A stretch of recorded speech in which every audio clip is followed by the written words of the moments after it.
Hello, hello. What's happening? Trying to get. Uh-oh. Okay, wait. Got to take the Uh, case off. okay. Have some technical difficulties here. It's all good. We're going to get it right. Take your time. There we go. All right. We're good to go. Might have to turn on some light here. Okay.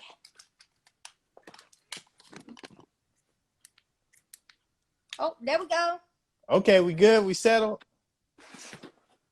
Hey, there it is. How you doing today? I'm doing good. How are you? I got my jewelry and everything set up in the back. Okay, I see you. I see you. I am doing good. Thank you for taking the time to speak with me. This is the Making Plays Convo. And I always like to ask, how are not only you doing, but how are your people doing? We are doing good. We are doing great. Just trying to, stay in, but stay out the way. Stay in and stay out the way. I hear you on that. You've been making some dope plays for a minute. I mean, obviously, you're an awesome dancer. You're an artist. You got the Little Women of L.A. popping off. And then you've been an advocate for entrepreneurs and people with disabilities, which I think is awesome. And, 2020 has been a wild year. But what were you working on in the beginning before things kind of went a little crazy? Well, it was literally going up, literally January, February. I had just I believe this was around the time we had just did the Wildin' Out in Charlotte. Okay, yeah. They came to Charlotte. So, of course, I live in Charlotte, North Carolina, and they did Wildin' Out tour, and I was able to go up and dance with one of the artists from Winston, Woo 2 times, and DJ Luke Nasty performed as well. Yeah. So I had did that, and it was like real big, whole bunch of people. And then I was making videos and doing, just doing little stuff that was helping my career, go up even more. And then all of a sudden, it was just like, boom, everything stopped. And I was like, no, I was just getting going. Like, 2020 was about to pop off, everything, and yeah. So have you been adjusting since things shut down? I would say I've been okay. In the very beginning, it was kind of hard. It wasn't hard because, for one, I teach at a dance studio. I teach dance. So, like, during the hours of 6 to 9, that's when I was going to the dance studio. But before then, I was at home already, unless I had, like, other things to do. Right. But, that was just an on and off thing. I wasn't really like, it wasn't an everyday out and about. It was just, school tours or whatever. I was doing those. But other than that, like, it was kind of the same once things stopped. But then when we had to stop dancing at the studio, and now I'm in the house for real. Like, I don't have nothing else to do. So I was having to adjust and do everything here at the house. So it was, yeah. So have you been teaching your classes via Zoom or anything like that, or online? Okay. Yeah, so we were teaching Zoom classes because, a lot of our kids, like, we have a lot of kids. And although our studio is kind of big, we were not able to be in that class. Like, yeah. So we were teaching Zoom classes. It was still going good because, we have a competition team too, as well as we teach just regular students who want to just dance. So it was still good. We're still going, but it's just kind of like, I'm ready to get back in the studio. I know that's right. So let's stick with the dancing for a second. How'd you get started? Because if people haven't seen you, they need to look up some of your videos. You pull off some amazing moves, and especially you do it with heels on. I saw you do one video where you had on heels and you did a backflip. Yes, that was with Aaliyah Janelle. She once was choreographer Nicki Minaj. Okay. She's out in LA, and I did a class with her like twice, and she came to Charlotte. She held the class. I took her class, And yeah, that when I say that video went super viral, Shay, Yeah. baller alert, like world star, everybody was posting that video. It was so crazy. You killed it. So what got you started in dance? I've been dancing since I was 3, actually. Um, Wow. I did tap, jazz, ballet, uh, points. Mm-hmm. I started hip hop when I moved to Charlotte. Okay. So it was kind of, well, honestly, it wasn't even really hip hop classes. I cheered and I Mm. did band, but that wasn't like hip hop dance class. I didn't do hip hop dance classes until 2017 So when I started working at the dance studio. did all those previous styles with like ballet and tap help you transition into hip hop? Yeah, it definitely it played a major part because I kind of knew some of the things. Like I kind of knew how to execute moves. Well, Mm-hmm. no, actually, I knew how to like have rhythm and dance and like kind of create, but I wasn't able to really put it into play and like execute the moves properly and precise because of not really knowing hip hop. Got you. If that makes sense. So like you know how to like really bend your knees and do all of that, but it's Right. like certain things that you have to really think about. And because I wasn't doing ballet, I stopped doing those dance classes when I moved to Charlotte in 2006. So from Mm. 2006 all the way up until 2017, that's a big gap. So I Yeah. wasn't like I really wasn't taking dance class. Mm. Okay. So I had to like kind of reprogram myself and use though what I did remember, what I did Right. know to help me. Well, you definitely got back on track in a hurry. Uh, Yes, yes, let, yes. let's talk about the music you've been putting out. What got you into that, and who inspired you? So as far as music, um, the people honestly inspired me to do it because Okay. I was playing on Instagram making the little rap videos. Mm-hmm. Mm-hmm. I started doing those, and then I was just playing around. And people was like, "You should record. You should record." And I'm like, "Y'all playing? Like, I'm not gonna be up here recording no music. Like, I can't even rap." So I I took it in consideration. I kept practicing. I kept making videos for the fun of it, really. And I mean, it's still for fun, but I mainly use it because it's another way for me to perform. So like, I really saw it as an opportunity to do like shows, Yeah. performance. Like, I don't have to always dance. So like, when a lot of people would want me to perform, they'd be like, "Oh yeah, she about to dance," and then coming to like little shows that were music wise for like music artists, they were like, Mm-hmm. "Oh, we're about to have a dance act," and I'm like, "No, like I'm about to rap," and they would be so shocked because they're so used to me dancing. So of course Yeah. I would use it to still like dance with my song or with my music, but I wanted to be able to be a little bit more everything and above. So Smart. Smart. yeah, Smart. One feeds off the other. So yeah, I'm not mad at that at all. And I've been hearing your growth between small world and on site. It sounds like you've been working on your flow, your sound, and your delivery. and Who okay. who's been helping you out with that, and how's that transition been going? Because it almost sounds like two different artists when I listen to Small World and then I listen to On Site. I was like, whoa, wait a minute. So I'm not even gonna lie.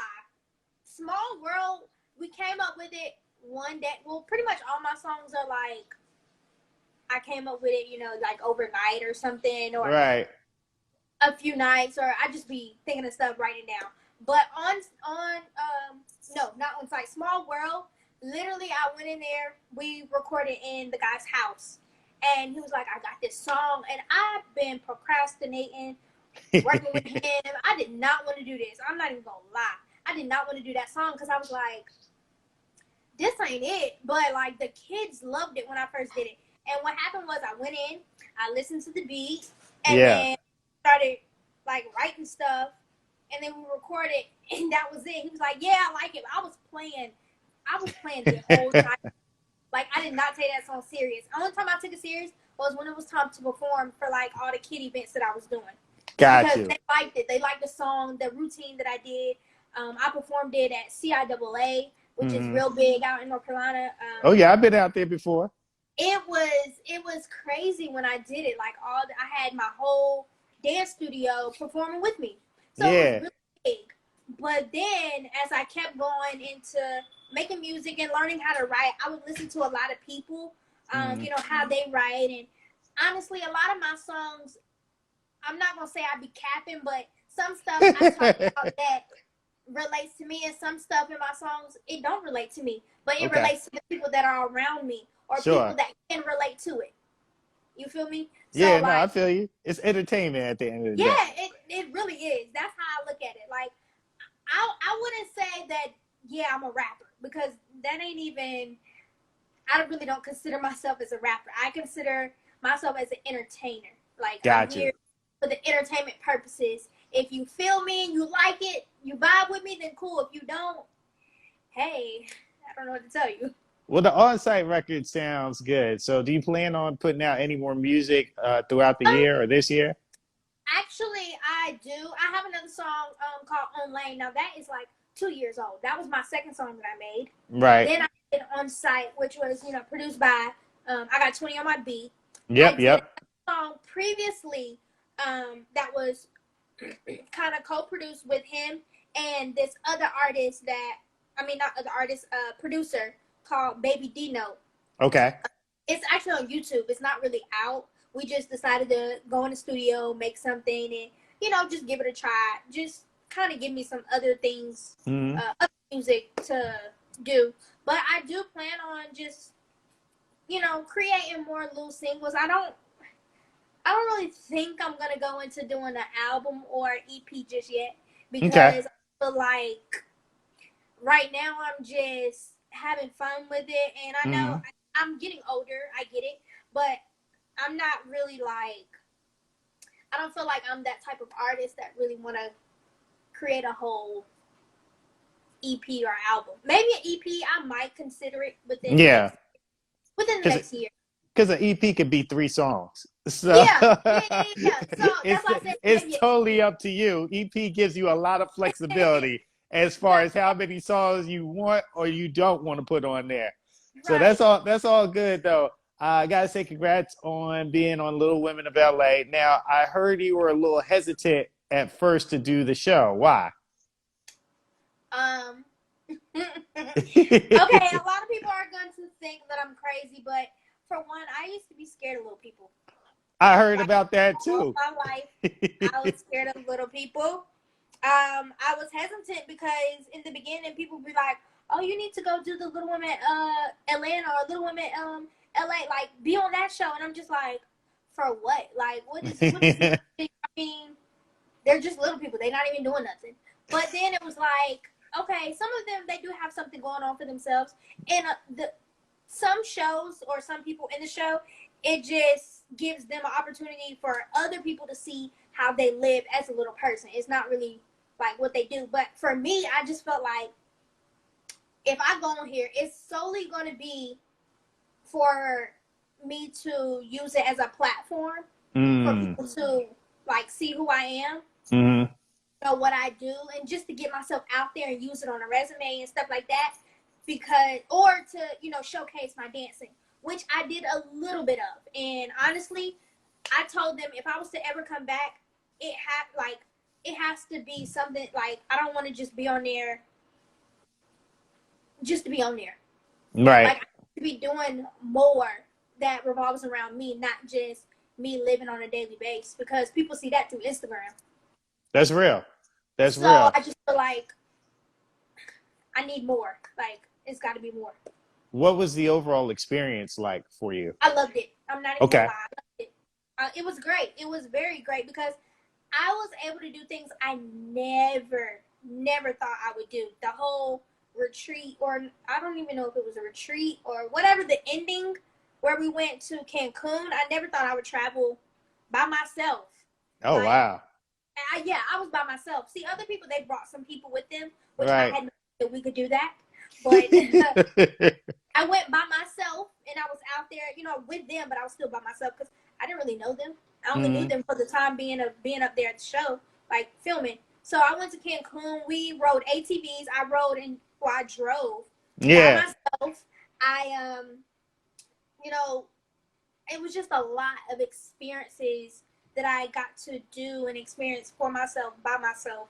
Like I just never would have thought. It was great. It was very great. That sounds like an awesome experience right there. So let me go back. Why were you afraid of little people? Oh my God. Okay, the story for that. When I was younger, I never really saw myself as a little person.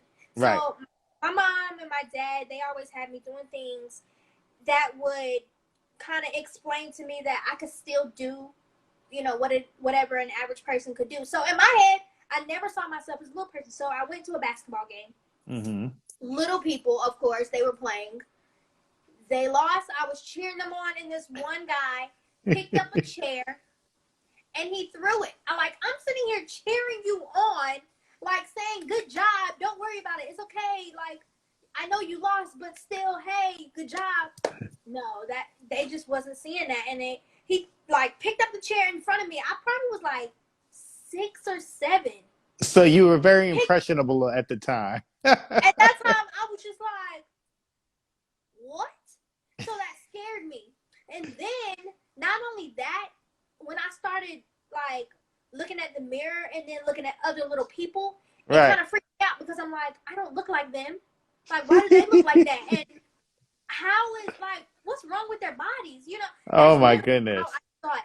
Yeah. Literally, I thought. So, like, in my head, I'm just like, I'm not really a little person. I'm just short. Like, I don't Right. look like, there's no way. So ever since then, I just was like, they scary. They look no, they look weird, and that's just really how I thought about little people. I mean, now I don't think like that. They're really Right. cool. Like older, I kind of didn't get over that fear until probably, I'm not even gonna lie, like around college, high school, kind of. But college was when I like literally could say I could be beside a little person, have a conversation with them, and be okay. Because Mm. there was this one little person who came to our school and ended up enrolling, and she was like on campus. So like I Mm. had to kind of just get over the fear of being beside a little person. Wow. That's an amazing Yeah, story right there. crazy. So you've been an advocate for entrepreneurs as well as people with disabilities. Yes. Where do these passions for both groups come from? As far as entrepreneurship, I really, own that because ever since I graduated high school, I wanted to work. But, my mom, she wanted me to focus on getting ready to go to college, which I did. Hmm. Graduated with a stone, of course, 2015. But Okay. I wanted to work. But, once I went to college, graduated, I was like, okay, I really gotta get a job. I didn't even think about social media at the time. Only thing that like was on my mind with social media was putting out cheer videos because I was so Mm. into cheerleading. But when I finally decided to go and apply, I would get so many, um, I would get people to say, okay, come in for an interview, or I would get people to, email me back, but they would deny me, but didn't say for Mm. what the reason. Like, it was just a quick, or some people just didn't even call back. No email, Right. no.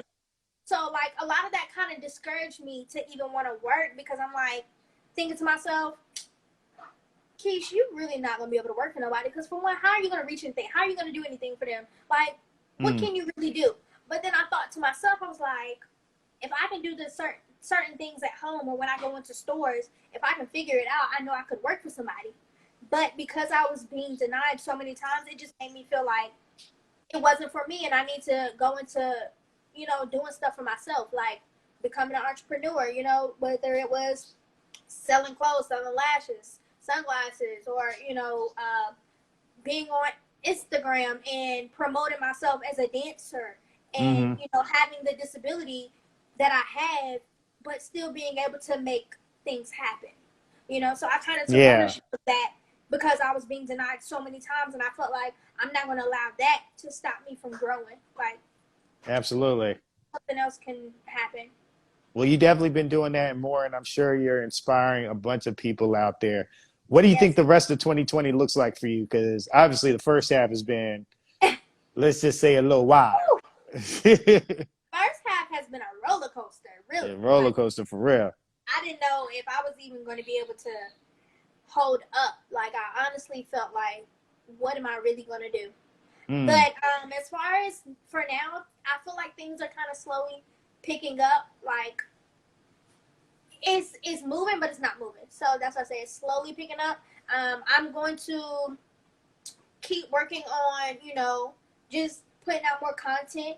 hmm It has been a little bit harder being that I'm not able to really just get out. I have bad allergies. I have asthma mm, as well. So I yeah, try to minimize being out in the public. And then with the pollen, this season is like the worst season for me when it yeah. comes to, you know, all of that is woo. But I mean, I've been doing good. I've been wearing my mask when I go out. When I That's do right. remember, Don't go out raw. That's what I tell people all the when I time. remember, If you're gonna go outside, put a mask on. Don't go out raw, yes. dog. So yeah, I've been planning, to keep my store open and adding more things. I sell lashes, Hmm glasses. I'm about to add some new items. Yeah. Um, so I got that as well as like I said, putting out content. I'm working on moving in towards like the acting part content, like Okay. those, a lot of those people that's been doing like movie scenes and redoing them on TikTok and stuff like that. I hmm did a few, but then I kind of stopped. I don't know. I just have to get back into the habit of doing more. No doubt, no doubt. Well, I'm sure you're gonna make that happen. I'm gonna wrap it up on this question right here. Even though 2020 has been a roller coaster, it's been very challenging. It's also been a year of self-reflection for a lot of us. I know it has been for me. Is there anything that you feel like you realized about yourself or just life in general during this time? What I have realized about myself, I guess I can answer both. For myself, I realized that even with a lot of things that's going on, you still have to find, what works for you. Like, how Yeah, are you gonna pick it up? How are you going to pick up the pieces and keep going? Like, life isn't going to stop. You're still going to be living. You're still going to wake up. You still have things that have to get paid. You still have to contribute somehow.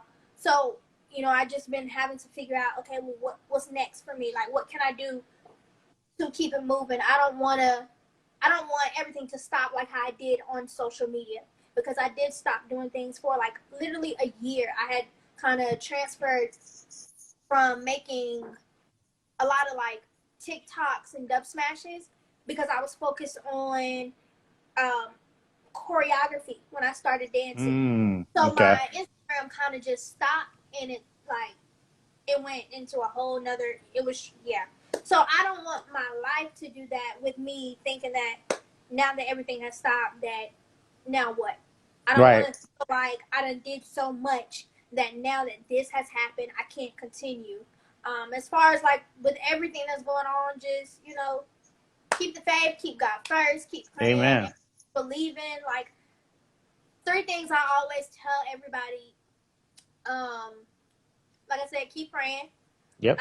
stay consistent, hmm and be yourself. Those are three things to live by right there. Yeah. Absolutely. Well, Oh, thank you so much for your time. I thank you. appreciated your conversation. I appreciate your energy.